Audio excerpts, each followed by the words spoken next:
Seth Klarman's alarm on investment. We have all heard about the Oracle from Omaha, but what about the Oracle from Boston? According to famed Professor Bruce Greenwald at Columbia Business School, Warren Buffett once said that he would only invest with 3 outside managers if he ever decided to retire and stop managing money on behalf of Berkshire Hathaway. One of them was Seth Klarman from the Barpost Group. In this video, you will learn the key components of Seth Klarman's investing, which has allowed him to turn $30 million from 1983 into $30 billion today. But before that, hello and welcome to MoneyIQ. Join our channel by hitting subscribe and clicking the bell icon to be updated on our new uploads. You will also learn what his current portfolio looks like and about his biggest current holding.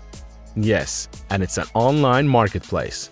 This is the Swedish investor bringing you the best tips and tools for reaching financial freedom through stock market investing. The Oracle from Boston, president of the Barpost Group, is pretty much unknown for most people, but Klein's overall track record speaks for itself.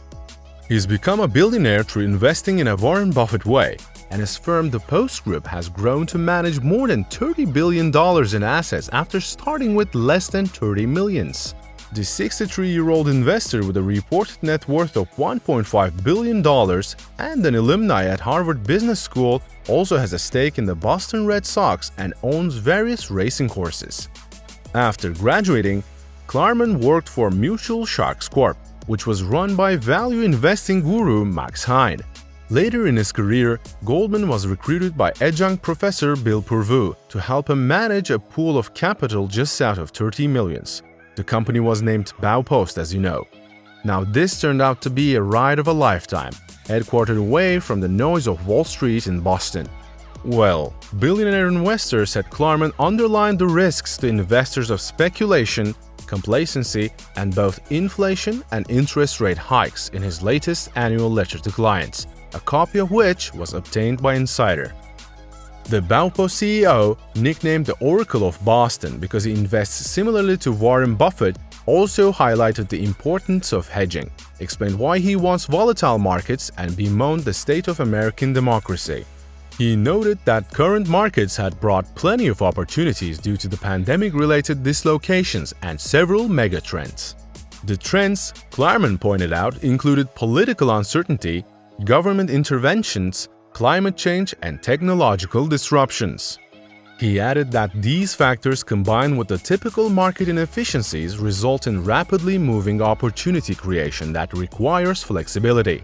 According to Klarman, Barpost's strategy is especially suited to investing during times of disruption, uncertainty, and unpredictability.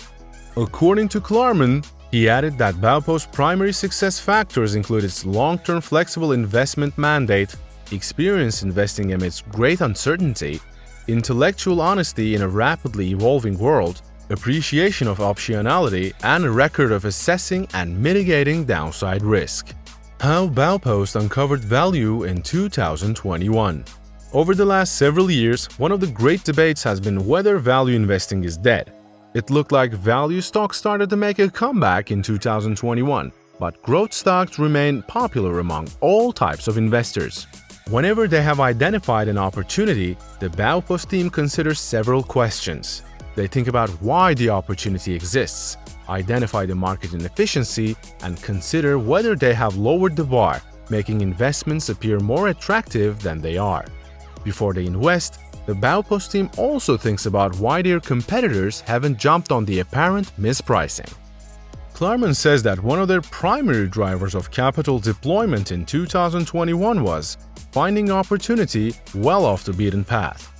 They don't buy high-flying stocks in hopes that they will continue to soar. Instead, they focus entirely on valuation and business fundamentals with a goal of growing capital over 3 to 5 years instead of over a week or a quarter. Where Barpost invested in 2021. One area in which Barpost uncovered opportunity last year was in commercial real estate, which Klarman said experienced pandemic-related shortfalls in the capital. Due to the pandemic, occupancy levels were lower than usual, leasing activity was limited, and construction was delayed.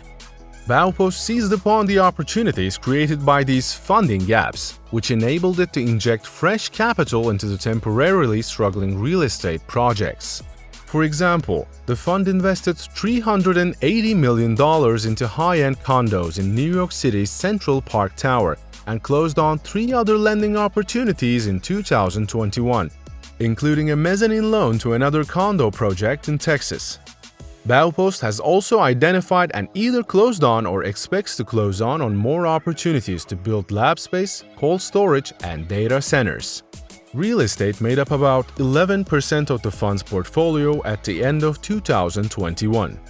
Baupost also invested in a number of private equity, credit, and credit-like opportunities last year, most of which range from $50 million to $200 million in size.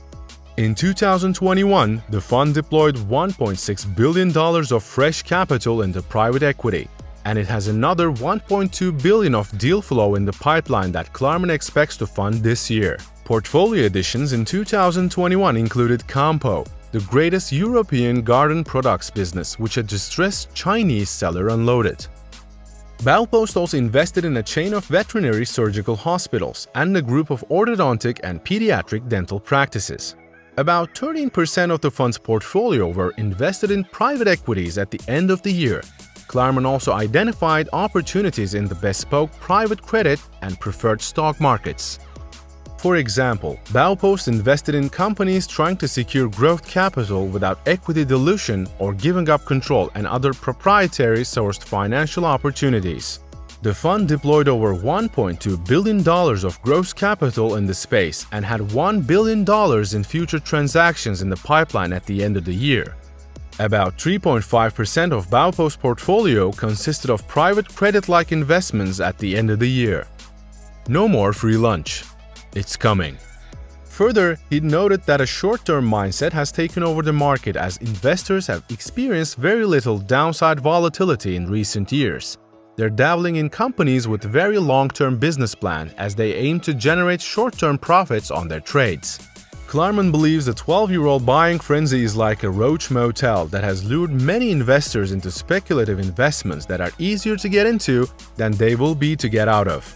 Investors have essentially been trained to believe that the government will always support asset prices when the world surprises to the downside, resulting in a sort of free lunch. However, Klarman expects the debt to come due at some point. Eventually, the Federal Reserve will face constraints on their stimulative policies like those imposed by rising inflation. He believes that governments will stop being masters of their own fate at some point and that the markets will take charge. What the markets are currently saying about the hawkish Fed? It's no secret that the global markets are responding to expectations of a more hawkish Fed this year. Investors have been looking for clues about the number of interest rate hikes to look for this year and the pace of tapering the central bank's bond purchases. Current expectations range from 4 to 5 hikes of 25 basis points this year. The last inflation reading showed that the Fed must act to keep the economy from overheating, but it is severely constrained in what it can do because of its years-long accommodative policies. The question now is whether investors will turn their attention back to company fundamentals after years of ignoring fundamentals and investing without regard to what a company might be worth. A cheeky like and subscription will be very much appreciated if you did enjoy it. Thank you so much for watching, guys, and I'll catch you next time right here on the Money IQ. Bye-bye.